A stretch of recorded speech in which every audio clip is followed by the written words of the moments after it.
Pero acuérdense que ahora tenemos inodoro. Antes no teníamos. Y antes casi que era como que cruzar los dedos que sea ideal. Si no, era muy complicado. ¿Sí? Pero es importante que tengan esto. Si tú no comparas esto, las condiciones críticas con las condiciones de referencia, que son en este caso P1, P1, P2 y T2, no está bien, no está completo. Luego de eso, tú tomas tu decisión con tu criterio técnico y dices, sí, ninguno de los gases, o un gas que en una proporción muy pequeña se acerca a las condiciones críticas, pero si es que un gas supera las condiciones críticas, tanto en presión y temperatura, es real, o sea, no hay a dónde, es real. ¿Sí? Normalmente eso es con líquidos. Nosotros no manejamos muchos líquidos acá, más gases y vapores, pero podría pasar. Por ejemplo, el agua sí que manejamos líquidos, pero ¿qué pasa en el agua? En una turbina en el agua puede entrar vapor, pero puede salir vapor más líquido. Entonces, ahí, claro, ahí es prácticamente las condiciones críticas se acercan, porque el agua líquida está en condiciones ambientales, agua líquida. Es fácil tener agua líquida, muy fácil tener agua líquida. ¿Ok? A condiciones ambientales, obviamente. Y también vapor, como veremos en la siguiente unidad. Es también muy fácil tener vapor en condiciones ambientales. El agua está siempre siendo real. Siempre es el agua en las condiciones ambientales es real. O sea, aquí hay agua en el ambiente. Un montón de agua. Pero cambia un poquito la temperatura y sale agua líquida. Es real. ¿Ok? Si trabajáramos igual como un gas, digamos, ¿Cómo? si trabajamos como un gas que a condiciones ambiente igual puede pasar de a líquido, cosas así. El líquido, sí, depende De del gas. líquido a gas. Depende del gas.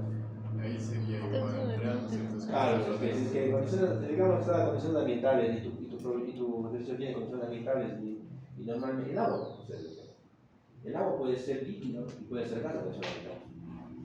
Las nubes están, la neblina, ustedes van manejando en la Simón Bolívar a las 6 de la mañana y está como un líquido vapor.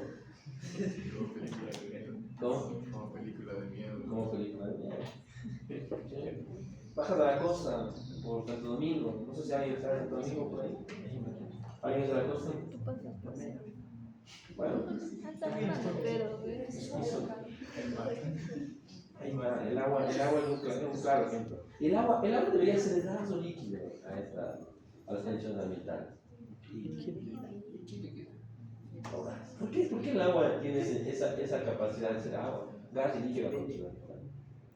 La capa no está justo. Es extraño. Es compleja.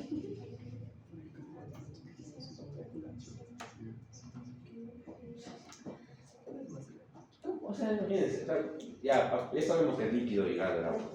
¿Pero qué debería ser? ¿A qué molécula se parece el agua? ¿Cuál es la es H2O, ¿no? ¿En qué familia está el oxígeno?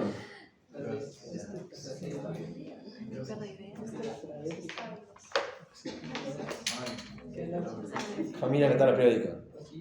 Oxígeno, azufre.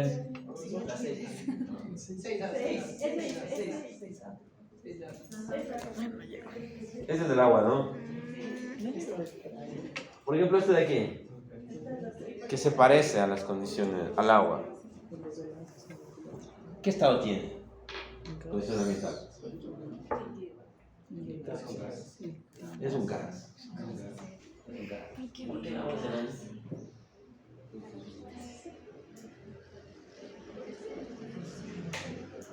¿Por qué será el agua líquido?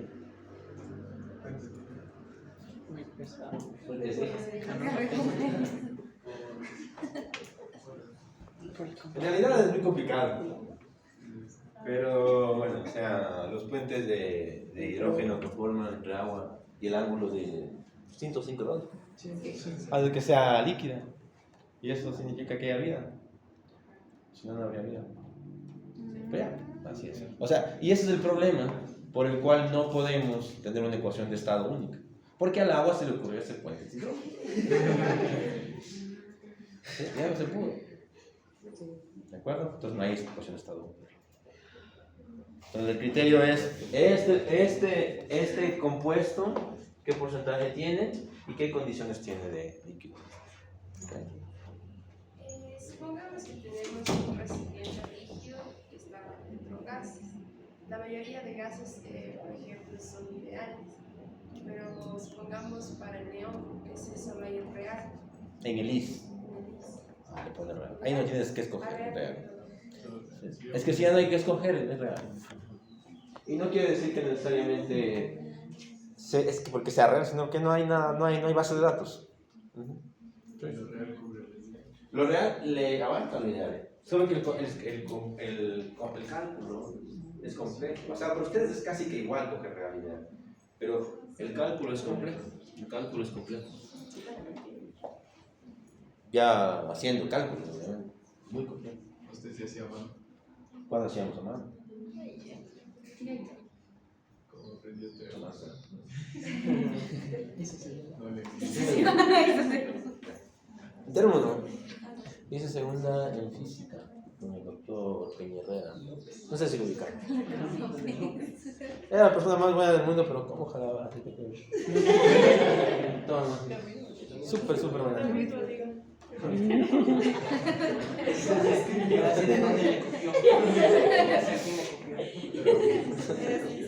No, era súper, era físico puro. Era creo que uno de los pocos PhDs que había en la Universidad de Newton.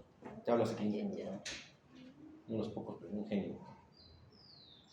Llegó a ser decano, creo, subdecano de la facultad. Claro, sí, y lo que me costó muchísimo aprender fue electricidad. No sé si es que todavía está en el sílabo de electricidad. Pero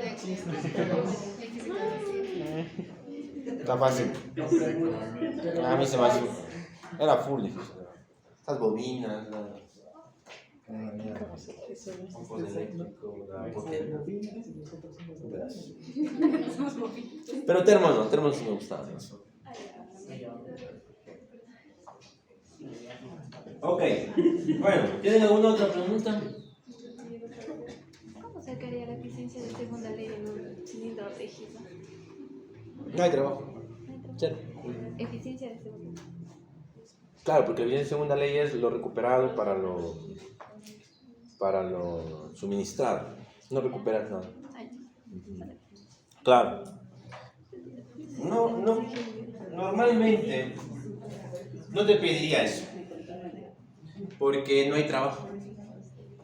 Normalmente no te pediría eso. Y tampoco hay ¿cómo se llama? La masa no atraviesa los límites del sistema. Entonces, la eficiencia de segunda ley, por ejemplo, ahí no tiene sentido. No es práctica, no. Lo que sí sería interesante es el cambio de exergía. O sea, saber antes del calentamiento y después del calentamiento cuánto cambió, o enfriamiento puede ser, cuánto cambió su capacidad de generar trabajo. Pero en realidad no se recuperó nada. Para que esa máquina pueda recuperar algo, a ese gas tienes que, no sé, hacerle algo, por ejemplo, liberarlo con una válvula, para que pueda generar trabajo. Pero así, si es que es rígido, sí, no recupera nada. Pero sí te puede ir el cambio. Eso sí es interesante. Ver cuánto creció en términos de exergía este sistema. Eso sí es interesante. ¿Ok? ¿Qué más?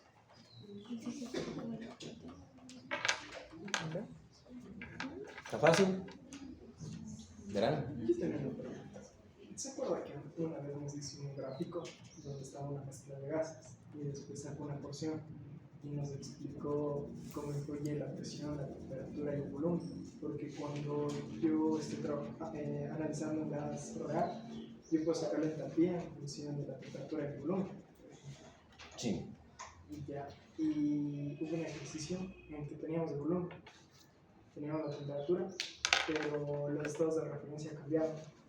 Y hicimos la lista más entera con la presión. Sí, es que hay la de Amagat y la de Dalton, creo que es.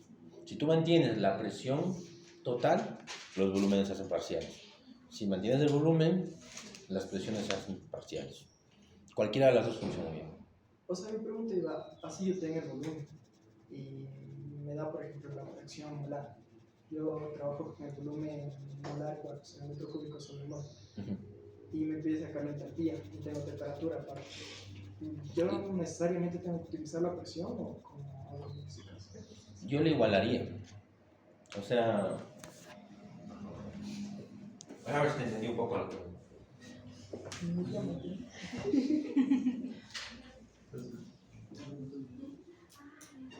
Digamos que yo tengo aquí una C1, C2, C3, ¿no es cierto? En molar. Sí. ¿Ok? Y tienes una T1 y T1, P1 y B1. ¿Es rígido, me decías? P no tengo. Ah, ok. T1 y B1. Sí. ¿Sí? Y creo que nos pedía el cambio de exergía. Y se calienta, me supongo. Ah, ok.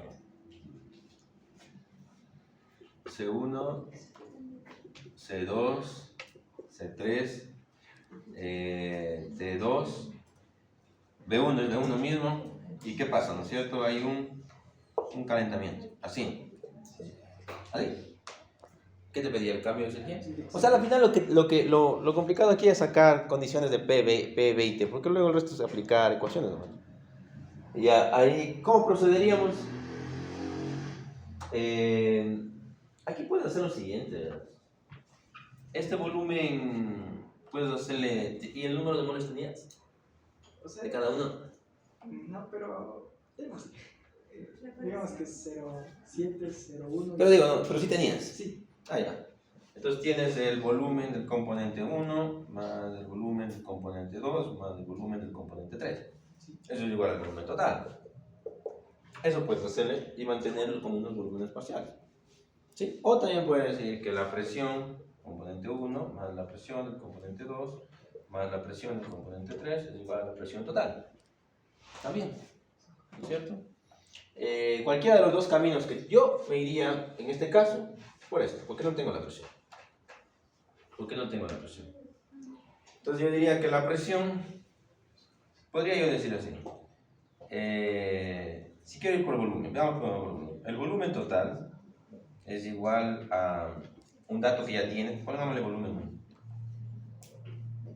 Volumen 1 es un dato conocido, ¿no es cierto? Está ya... El volumen 2, el volumen 1 también es igual a ¿qué? ¿A función de qué? De la Y, 1, bueno, de la Y, punto y coma, la P total, y punto y coma T. Ahí te puede entrar.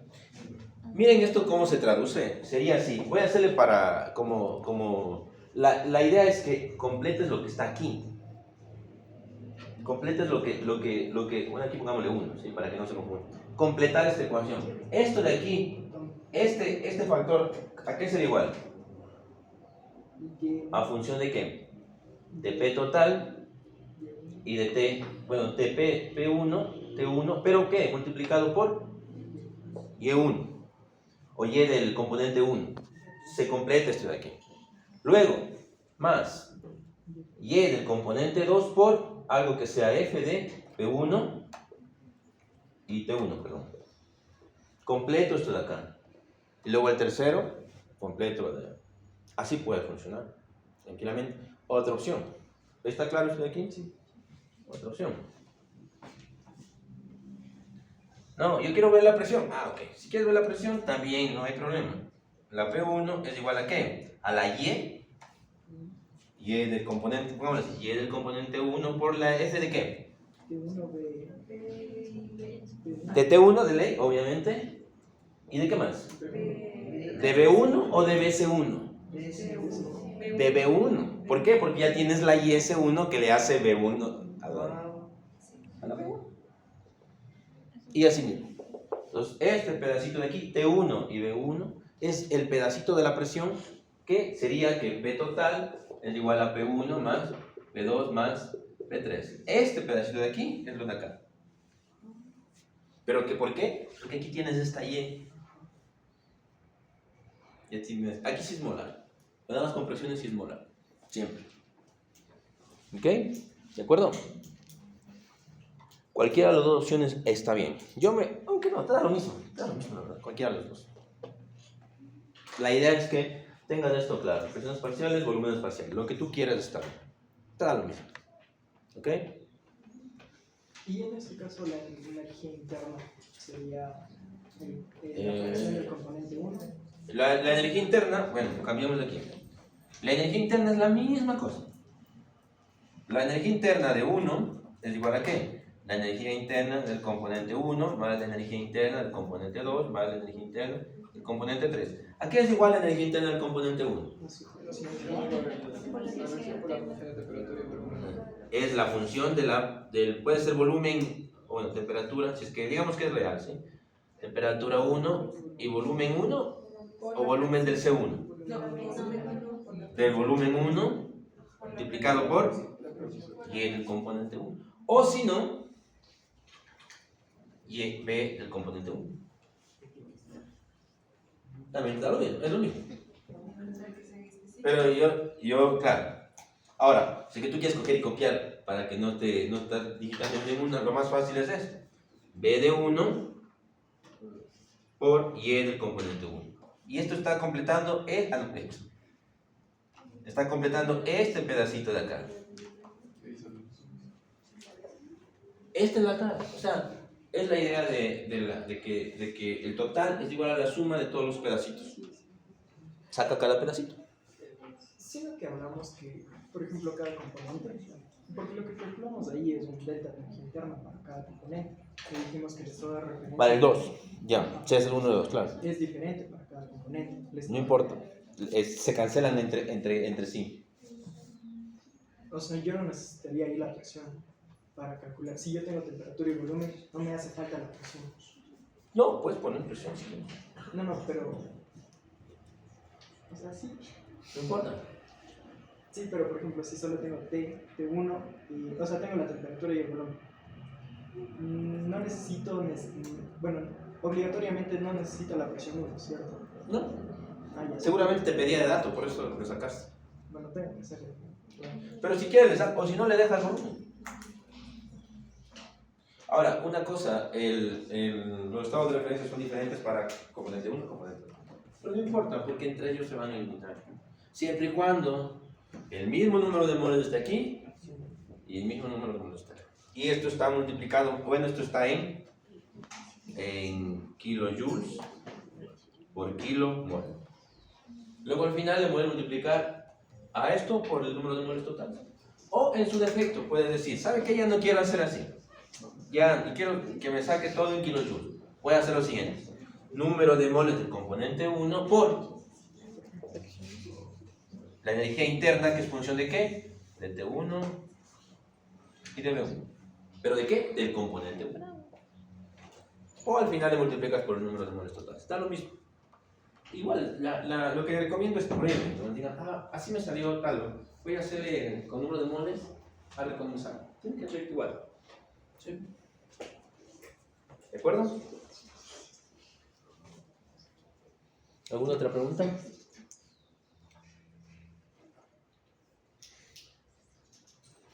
Ok.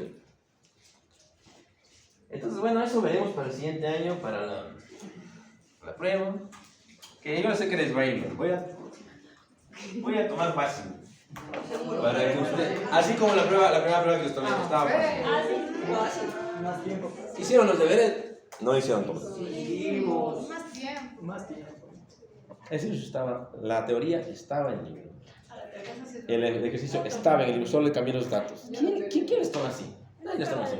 Nadie les toma el mismo ejercicio del libro, solo cambió los datos. Nadie. No, la teoría no, porque no les ayuda eso, según veo. No les ayudó, la verdad. Ya califiqué un poco.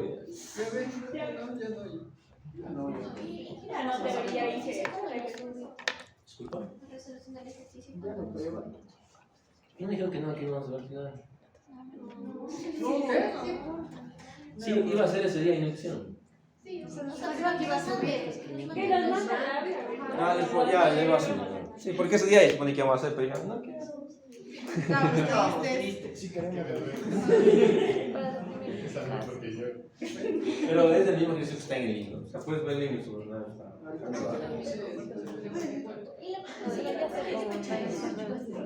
El 11. Ok. Bueno, vamos a ver una mezcla. Así como hicimos mezclas de gases, también hay mezclas. ¿Qué pasa cuando una mezcla está en unas condiciones? Tienes un componente 1 y un componente 2. Este es totalmente ideal y este es totalmente real. ¿Qué pasa ahí?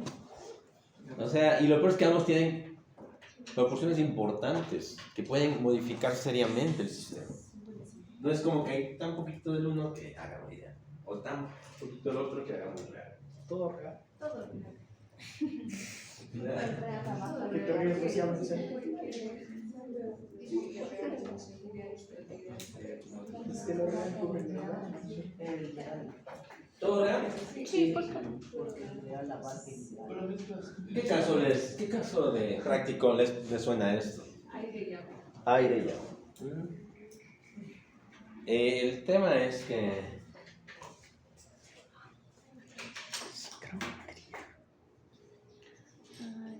este es ideal en aire. Este se podría hacer todo real.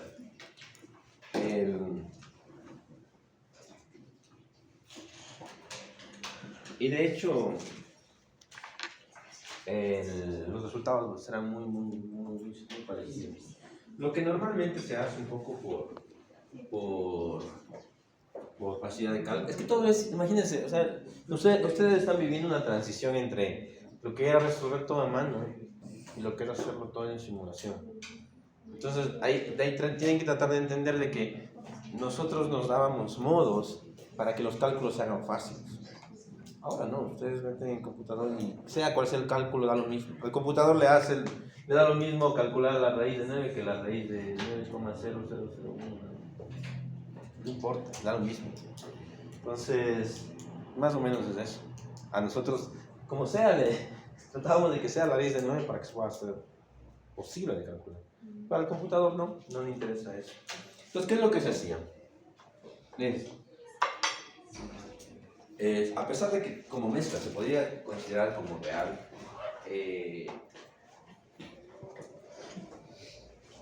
hacíamos que esta de aquí, y siempre y cuando, ya vamos a ver en qué condiciones, pero a esta tratarle de hacerle ideal. Tratarle de hacer ideal. Me van a decir, pero usted nos decía que el agua nunca es ideal. Sí, ahora es ideal.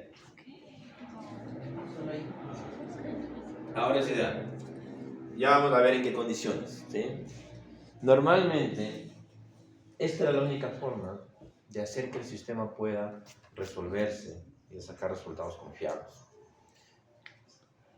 ¿Qué condiciones? Temperaturas, ambiente,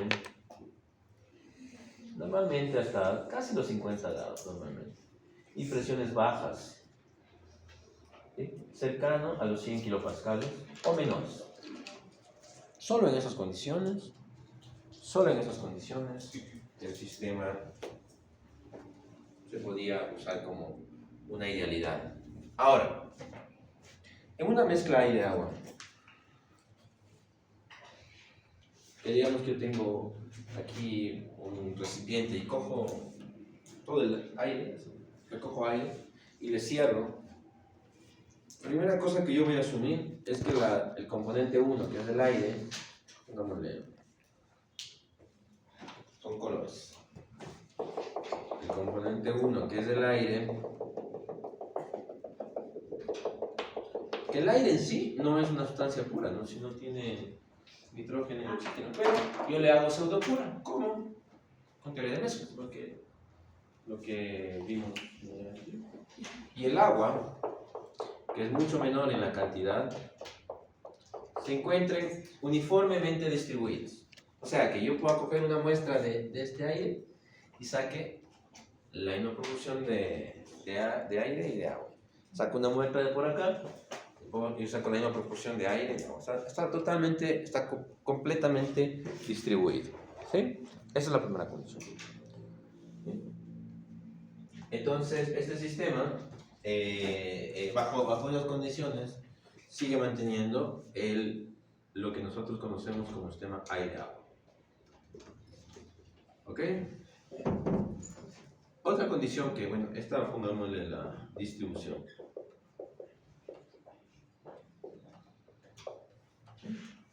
Hay otra cosa interesante aquí que es que lo que les comentaba, las presiones son bajas, las presiones bajas, por favor, y las temperaturas también. Presiones y temperaturas bajas. O sea, en condiciones de temperatura máximo 50, sí es mucho también. O máximo. ¿Por qué le pongo hasta 50? Porque en algunas aplicaciones, sobre todo de presiones unitarias para secado, podría llegar a temperaturas un poco más altas. Pero las presiones normalmente no son muy altas. ¿Ok? Presiones y temperaturas bajas. ¿De acuerdo? Ahora, a pesar de que es un sistema aire-agua, nosotros le vamos a manejar como dos sustancias. Es como que les calculamos de forma independiente y al final les unimos. Más o menos como hacíamos de lo anterior. Por ejemplo, si quiero calcular la entalpía de una mezcla, calculo la entalpía del componente 1 por la fracción, calculo la entalpía del componente 2 por la fracción, sumo y tengo la del sistema total. Igualito aquí. Voy a calcular por separado lo que aporta el agua y lo que aporta el aire, y al final me da el sistema aire-agua. ¿De acuerdo? Entonces yo digo aquí que funciona muy bien la teoría de mezclas. ¿Sí? Vamos entonces a estudiarles por separado un momentito y luego les vamos a unir. ¿Sí?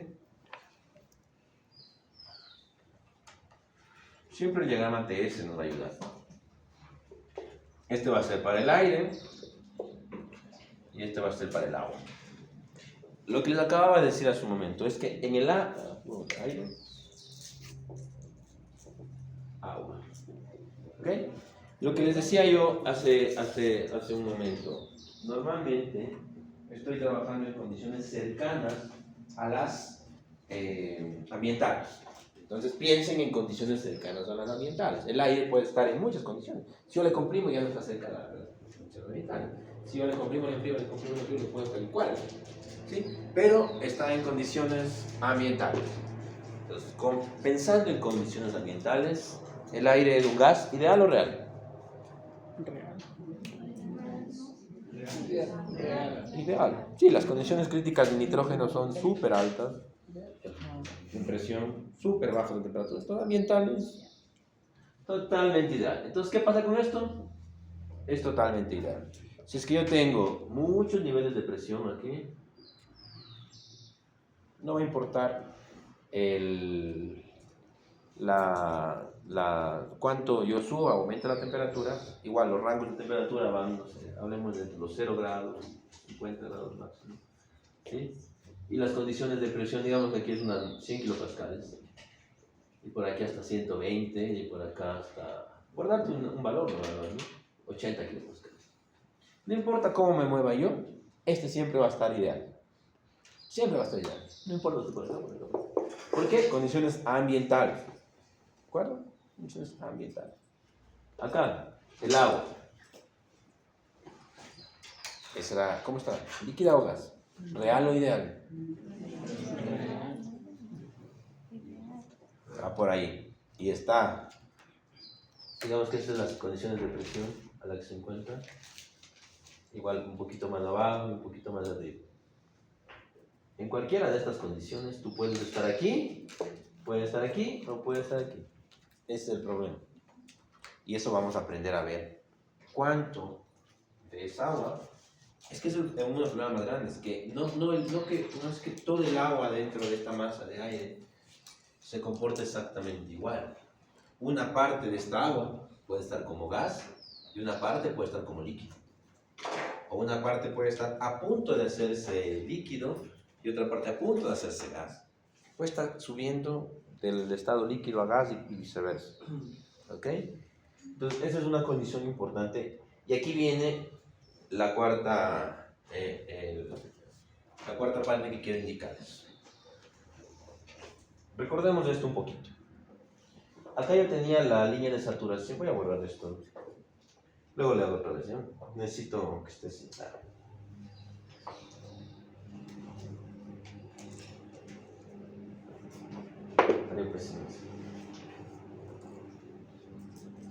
Ok. Pues yo acá no importa. Acá tengo la línea de saturación de... Y acá tengo la línea de saturación. Una pregunta. Si ya no aseguramos que la presión no excede los 100 kilopascales y la temperatura es de 50, no solo tendría líquido de agua. No. Ya, vamos a ver. Tú, por ejemplo, cuando tienes... Es el ejemplo que siempre pongo. El agua puede estar como gas a 50 grados, digamos a 20 grados de una atmósfera de presión. A 30 grados, por ejemplo, de una atmósfera de presión. ¿Cómo secas la ropa si no? Porque es que la ropa hierve cuando se... Te pregunto, ¿cómo es que el aire seca la ropa a una atmósfera si nunca llega a 100 grados centígrados? ¿Cómo es que el agua se va?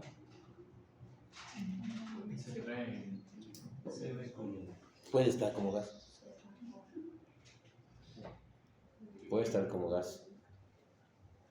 ¿Sí? Yo puedo regar mi taza de agua aquí o puedo trapear el piso. Después del agua ya no está. Y el piso nunca hirvió. Nunca llegó a 100 grados. Tú puedes correr en una maratón, puedes sudar y luego te secas y nunca herviste.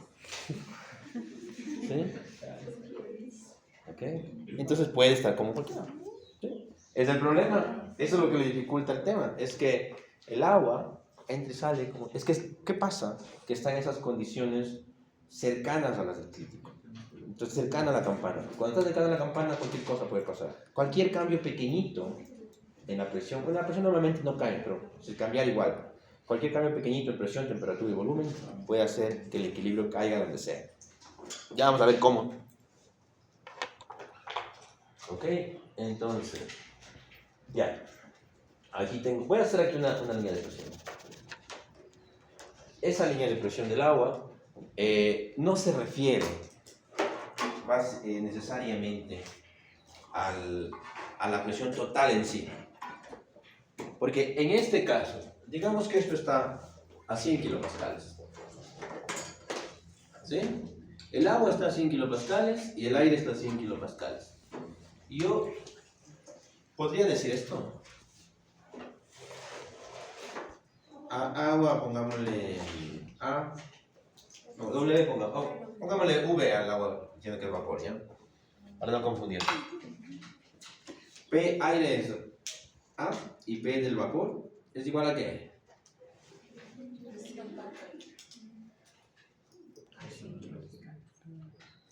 ¿Ejerce presión el agua o sobre el aire?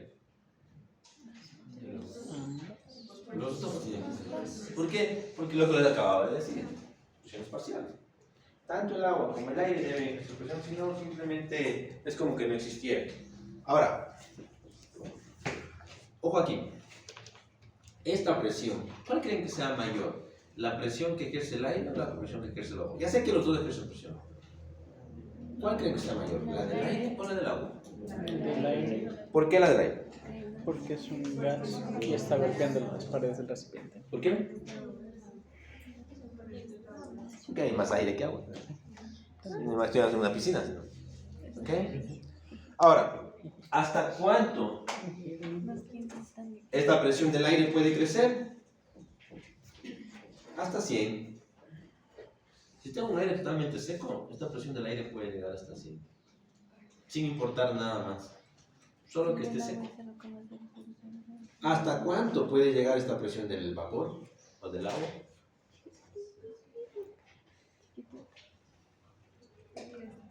Aquí viene esta línea de acá. Okay. Ya dijimos que la presión del aire más la presión del vapor tiene que sumar 100. ¿Por qué esto está a 100? ¿Ok? ¿Hasta cuánto puede llegar la presión del aire? ¿Más de 100? No, porque ya sí. Puede llegar hasta 100. ¿En qué condiciones? En que no haya nada de agua en el aire. Que si hay casos. A veces tú tienes que secar el aire para algunas aplicaciones. Por ejemplo, para la compresión mismo. Muchos compresores secan el aire por el tema. Ya vamos a ver por qué. Porque cuesta mucho trabajo comprimir el aire que tiene más agua. Ya vamos a ver por qué. Pero puede llegar hasta 100. Hasta 100%, 100 kilopascales. ¿Hasta cuánto puede subir la presión de vapor?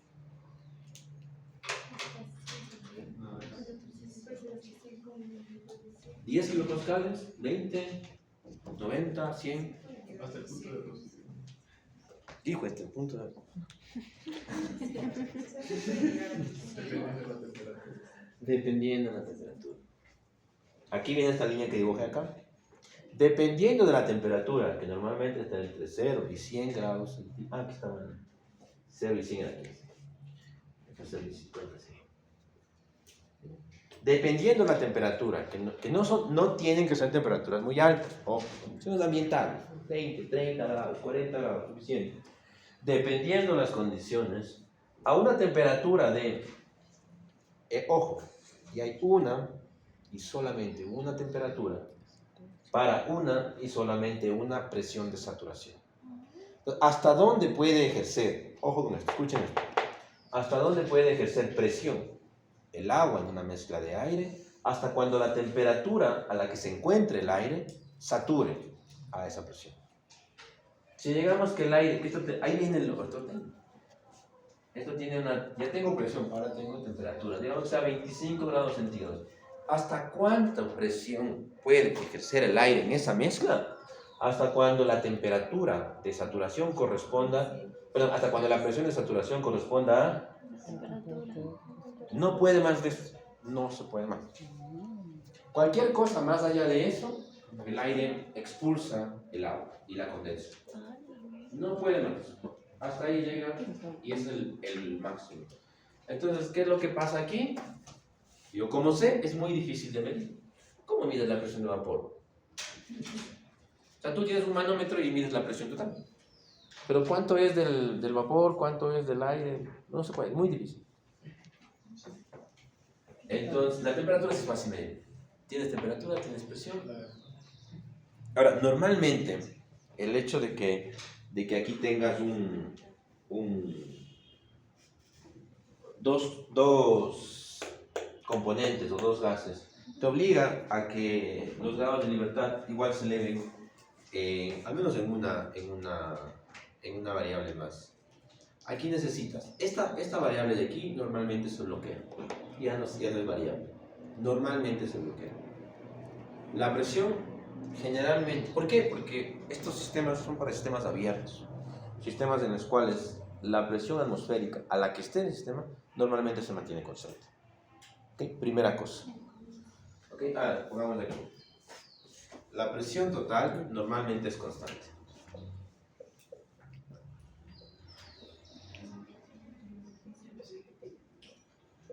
Esta presión no cambia. Entonces, esta variable se bloquea. Ahora, ¿qué si necesitas? Es una variable más, que puede ser humedad relativa, puede ser radio de humedad, puede ser punto de rocío, puede ser, ¿qué más hay? Bulbo seco está, temperatura del bulbo húmedo, puede ser cualquiera de esas. Ustedes en cálculos básicos ya creo que estudiaron, ¿no es cierto? ¿Cuál de esas? La que ustedes quieran, no importa. ¿Sí? Esta lo que me ayuda a mí es a buscar un punto en el cual yo me encuentre a esto de acá. Ahora, ¿qué es la humedad relativa? Vamos con la humedad relativa, que es la más fácil de entender. ¿Qué es la humedad relativa? ¿Han escuchado el término humedad relativa?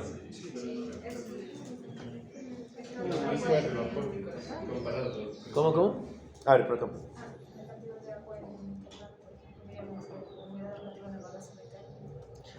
Sí. Pero digamos en el aire agua. Pero claro, por ejemplo en el bagazo de caña yo digo que tiene una humedad del 50%. Sí. Quiere decir que la mitad es de agua y la mitad de bagazo. ¿Sí? 50%. Si yo digo que tengo una humedad relativa en esta habitación de un, sí, bueno, puede ser un 50, un 60%, ¿qué quiere decir? Cantidad de agua sobre cantidad de aire. Que la cantidad de agua es 60% y la de aire es 40%. Esto llamamos una piscina. Ese es lo absoluto o el rey. Serían las presiones de vapor, la presión de vapor del agua con relación a la presión de vapor del aire. La presión de vapor del agua. La presión de vapor del aire, no, es la de vapor siempre es del agua. La presión de vapor del agua, sí. Son dos presiones de vapor, está en lo correcto. Pero hay que ver qué presiones son. Son dos presiones del agua. La humedad relativa se refiere al agua, pero no se refiere a unidades máxicas. Aquí no son unidades máxicas. Son unidades de presión. A 25 grados, ¿cuántas posibilidades de presión hay? Infinitas.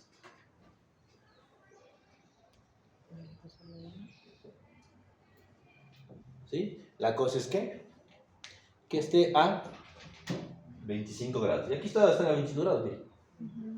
25 grados, 25 grados. ¿Sí?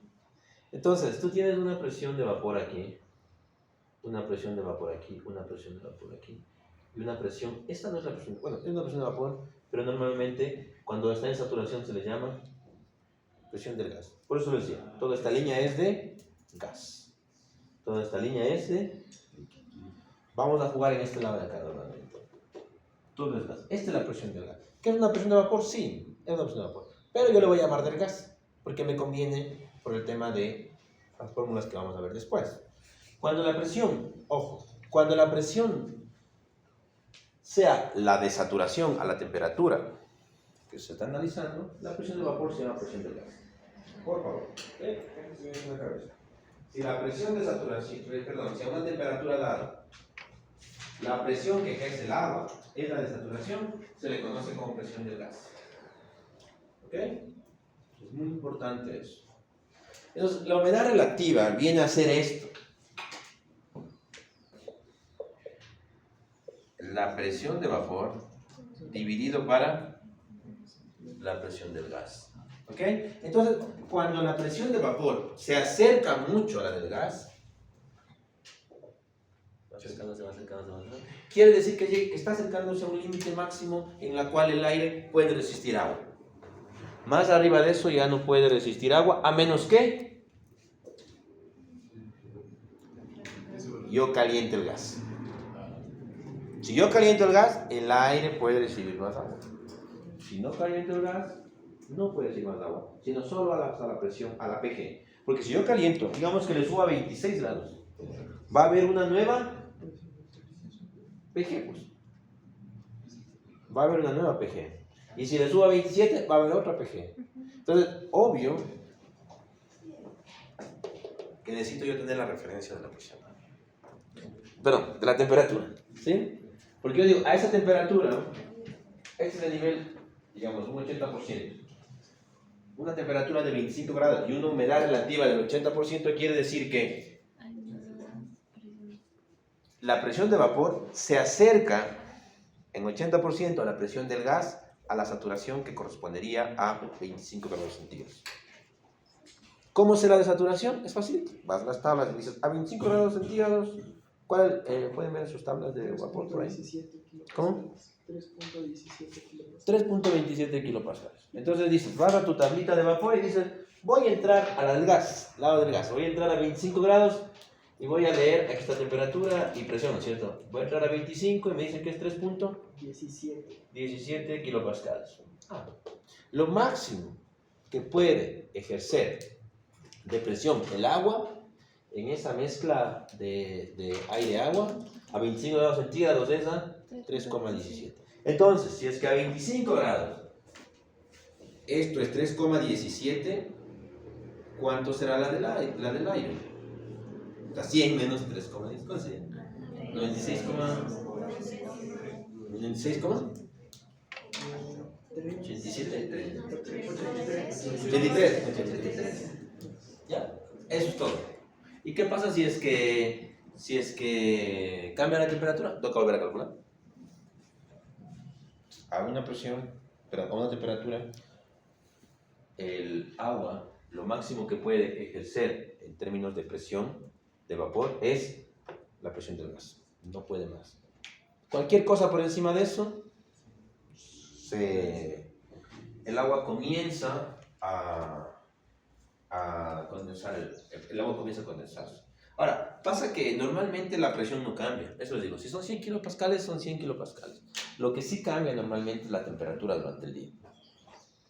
Pues, por ejemplo, ¿qué quiere decir? Que a las condiciones de mediodía, por ejemplo, cuando hace mucho calor, la cantidad de agua será máxima en el aire, ¿no? La cantidad de agua en el aire será máxima o mínima. Al mediodía, donde hay mucho calor, mucha temperatura de, digamos que en mediodía unos 30 grados, por ejemplo. La cantidad de agua, o sea, los puntitos de agua que están aquí, en el aire, ¿será máximo o será mínimo? Máximo. ¿Por qué? Porque a más temperatura, más presión. Porque a más temperatura, Más presión. la presión de vapor crece en las tablitas que están ahí. ¿Ustedes nunca se preguntaron, cuando leían sus tablas de vapor, para qué servirán estos valores de presión de 25 kilopascales o de 3 kilopascales o cosas así? Sí, casi no hay sistemas de esas temperaturas. No es para el vacío, en realidad, es para esto. ¿Sí? Entonces, al mediodía, todo el agua que está, puede estar como un río, en el mar, o sea, el aire aumenta su temperatura y dice el agua, venga agua. De noche, ¿qué pasa? El aire dice, ya, y nomás, comienza a bajar su temperatura y todo se cubre de rocío en la noche. Entonces tú cuando vas a trotar a las 5 de la mañana, que todos seguramente se levantan, está todo el césped mojado, a pesar de que no llovió. Qué miedo, Pero, estos dos ejemplos, mediodía, 5 de la mañana, lo que van a trotar, en humedad relativa, no en cantidad, humedad relativa, ¿cuál será mayor? ¿La del mediodía o la de las 5 de la mañana? Que van a trotar cuando está haciéndose el rocío. De todos esos infinitas presiones de vapor, ¿cuál elijo para calcular la presión y la humedad relativa? Esto no es adivinanza, no es magia, tiene que darte el valor. Necesitas 2 datos. Si no tienes 2 datos, no se puede. No, ahí sí no se puede. Necesitas especificar más al sistema.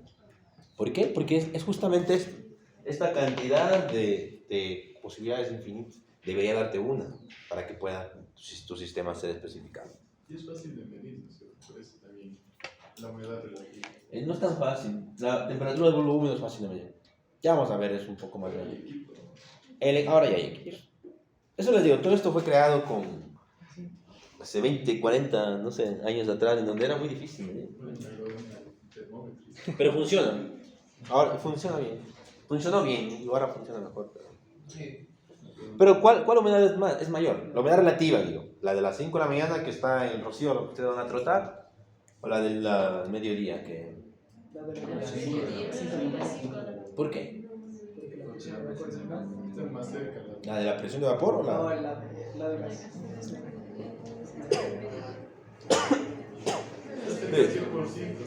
La presión del gas es pequeña, ¿no es cierto? ¿Y qué es lo que sucede? La presión del gas es pequeña y se acerca, va bajando a la presión de vapor.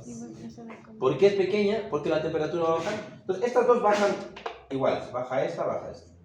Baja la temperatura, la presión del gas se acerca al vapor y la humedad relativa sube. ¿Sí? ¿De acuerdo? Esto es el tema de cómo se controla la temperatura en la naturaleza. La naturaleza, o sea, si es que fuera solamente cuestión de la radiación solar, en realidad tendrías días cálidos y temperaturas en la noche muchos grados bajo cero. ¿Sí? Muchos. ¿Por qué? Porque no tienen dónde almacenarse el calor. Entonces, esta condensación y evaporación del agua con respecto al aire es una forma de ¿qué? De que el calor se vaya almacenando en la masa atmosférica, que es aire y agua. ¿Ok? En los laboratorios por lo general sí se toma mediciones de presión en cada ensayo, ¿no? Porque las condiciones climatológicas cambian la presión en el mismo lugar, más o menos. ¿Qué tan Sí, podría. relevante es esto para ya procesos grandes como una turbina? Sí, es difícil. O para el condicionamiento. Es difícil, o sea, depende ahí es qué tan fino quieras tu ensayo, o sea,